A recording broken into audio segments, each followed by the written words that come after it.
उनका यह कहना है कि एक रेस चल रही है असदुद्दीन ओवैसी और तौकीर रजा में कि कौन कितना भड़काता है। सुनिए जरा।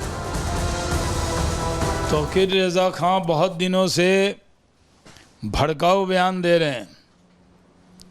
उनका कुल हिंद मजलिस इत्तेहादुल मुस्लिमीन के सदर भड़काऊ भाईजान असदुद्दीन ओवैसी से मुकाबला है। कौन कितना ज़्यादा सख्त बोल सकता है बीजेपी पे, पीएम पे, संघ पे, वीएचपी पे, और वो इस तरह का बयान देकर यूपी का माहौल ख़राब करना चाहते हैं, देश का माहौल ख़राब करना चाहते हैं, जो संभव नहीं है योगी जी के रहते। जिस तरह की वो बातें कर रहे हैं दुर्भाग्यपूर्ण है, सख्त कार्रवाई उन पर होनी चाहिए।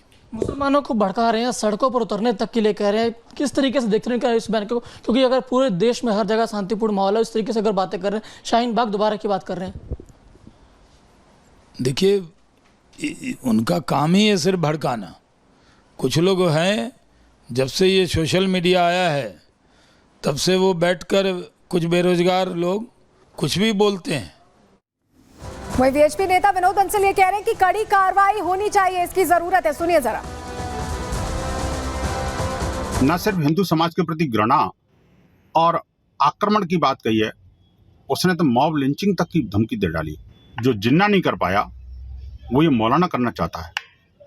ये बेहद दुर्भाग्यपूर्ण है और मुझे लगता है कि उत्तर प्रदेश की सरकार और जो लॉ एनफोर्सिंग एजेंसीज हैं ऐसे मॉब लिंचिंग को प्रमोट करने वाले मौलाना के विरुद्ध कठोरतम कार्रवाई सुनिश्चित करेंगी और समाज को भी सचेत रहना होगा ऐसे मौलानाओं से, खासकर मुस्लिम समाज को। जिस तरह से तौकीर रजा झूठा प्रचार कर रहे हैं, भड़का रहे हैं, उसको लेकर संत समाज में गहरी नाराजगी है। वो क्या कह रहे हैं वो भी सुनवा देते हैं आपको। मौलाना तौकीर रजा देश में अशांति फैलाने के लिए लगातार भड़काऊ भाषण दे रहा है, दंगा फसाद कराने की बड़ी साजिश कर रहा है। बावजूद जो है पता नहीं क्यों सरकार और प्रशासन उस पर जो है कार्रवाई नहीं कर रही है।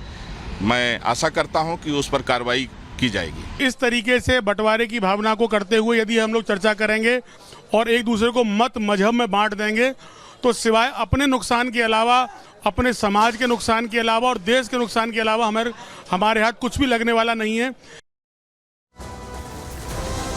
तो ये पहली बार नहीं जब तौकीर रजा ने इस तरह का बयान दिया हो, बार बार इस तरह के भड़काऊ बयान सामने आते रहे हैं। चलिए उनके बयानों की जो विवादित कुंडली है वो अब आपके सामने रख देते हैं, क्योंकि नफरती बोल तो कोई नई बात नहीं उनके लिए। दिसंबर 2019 में सीए वापस नहीं लिया तो गलियों में खून बहेगा, ये कह दिया।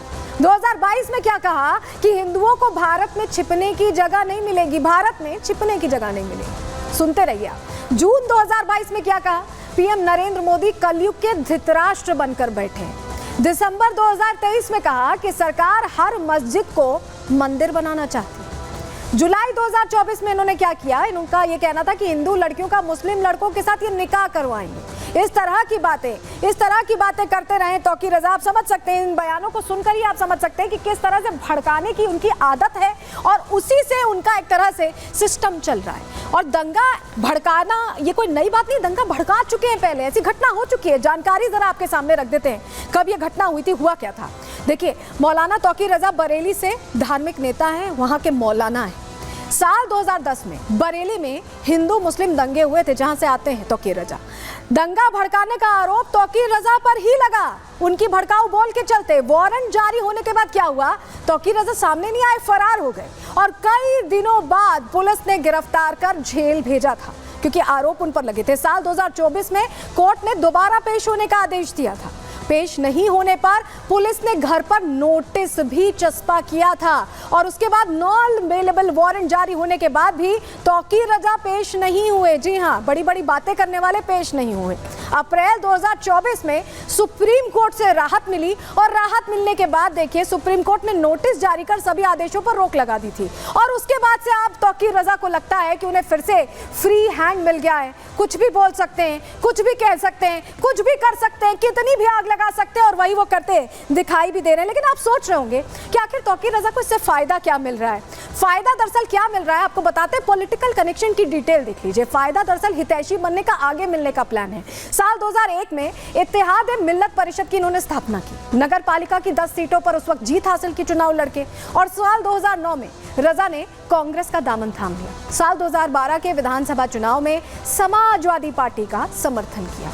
इत्तेहाद मिल्लत परिषद ने भोजीपुरा से उस वक्त चुनाव जीता था। साल 2013 में समाजवादी पार्टी ने हथकरघा निगम का उपाध्यक्ष रजा को बनाया। मुजफ्फरनगर में दंगे हुए और उसके बाद पद उनसे वापस लेना पड़ा क्योंकि दंगे हो गए, दोबारा दंगे हुए। साल 2014 में मायावती की बीएसपी को भी इन्होंने समर्थन दिया और 15 में all India Muslim personal law board का गठन कर लिया। तो अब प्लान इनके बड़े हैं, ये सोच रहे हैं कि आगे क्या पता ये जो राजनीतिक राह है इस तरह के बयानों से एक विशेष समुदाय को अपनी तरफ खींच के आसान हो जाए, लेकिन इतना आसान नहीं रहने वाला है रजा साहब। कार्रवाई कभी भी हो सकती है। चलिए आगे बढ़ते हैं। अब कार्रवाई की हम क्योंकि बात कर रहे हैं तो समाजवादी पार्टी से जुड़ी एक और खबर आ गई, एक और अपराध कनेक्शन, एक और चेहरा, एक और नेता जो बता रहा है कि कैसे देश विरोधी साजिश में लगे हुए। अपराधियों के साथ नहीं देंगे।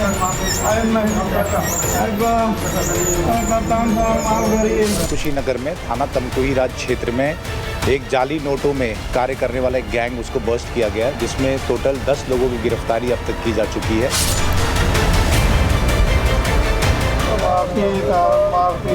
5,60,000 कीमत की जाली नोट बरामद हुए हैं। इसमें 10 तमंचे, 30 जिंदा कारतूस है, 4 सुतली बम भी इनके पास से बरामद किया गया है।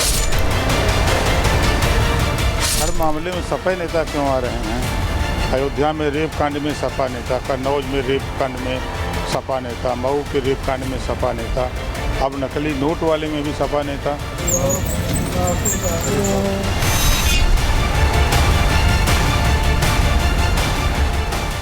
तो समाजवादी पार्टी का अपराध कनेक्शन ऐसा लग रहा है खत्म ही नहीं हो रहा। अभी तक हत्या, दुष्कर्म, इस तरह के मामले सामने आ रहे थे और अब मामला सामने आया है देश को आर्थिक तौर पर चोट पहुंचाने का। जी हाँ, ये जो नकली नोटों की आप खेप देख रहे हैं, ऐसी ही खेप समाजवादी पार्टी के 3 बड़े चेहरों के इन्वॉल्वमेंट के बाद सामने आई है। और अब प्रश्न यही खड़ा हो रहा है कि बार बार समाजवादी पार्टी कनेक्शन ही अपराध का आखिर क्यों सामने आता है। चलिए पहले आपको तस्वीर दिखा देते हैं। आपके लिए तस्वीर देखना बहुत जरूरी है क्योंकि अब आप समझेंगे कि कार्रवाई कैसे हो रही है। उत्तर प्रदेश में योगी आदित्यनाथ की पुलिस एक्टिव है। ये तस्वीर देखिए, ये जो आपको दिख रहे हैं ना, ये 4 आरोपी ये व्हील चेयर पर हैं और इनके ऊपर जिस तरह से इन्होंने हमला करने की कोशिश की, काउंटर एक्शन हुआ है। और देखिए कैसे माफी मांग रहे हैं। सुनिए जरा, एक बार सुनवा देते हैं आपको।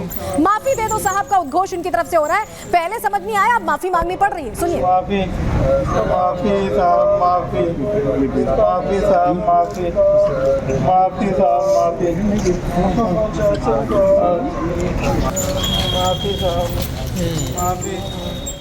तो तस्वीर आपने देख ली, माफी मांग रहे हैं। किस बात की माफी मांग रहे हैं, हुआ क्या है ये देखिए, आपको दिखाते हैं। ऐसे ही जाली नोट छप रहे थे। जी हाँ, कुशीनगर में जाली नोट के रैकेट का भंडाफोड़ हुआ है। बड़े स्तर पर ये रैकेट चलाया जा रहा था। पुलिस ने गिरोह के 10 सदस्यों को अरेस्ट कर लिया है। जी हाँ, उसमें समाजवादी पार्टी के नेता भी हैं।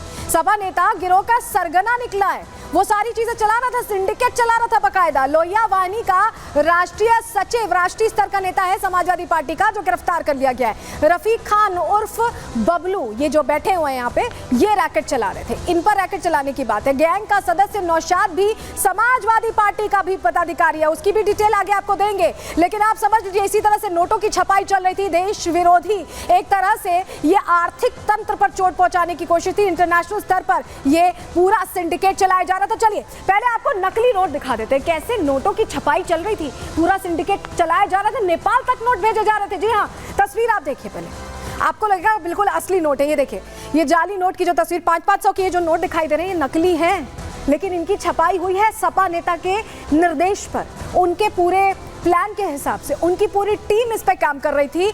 कुशीनगर से देसी बम भी मिले, सिर्फ नकली नोट नहीं, देसी बम भी मिले। अपराध कनेक्शन तो सामने आता ही रहता है।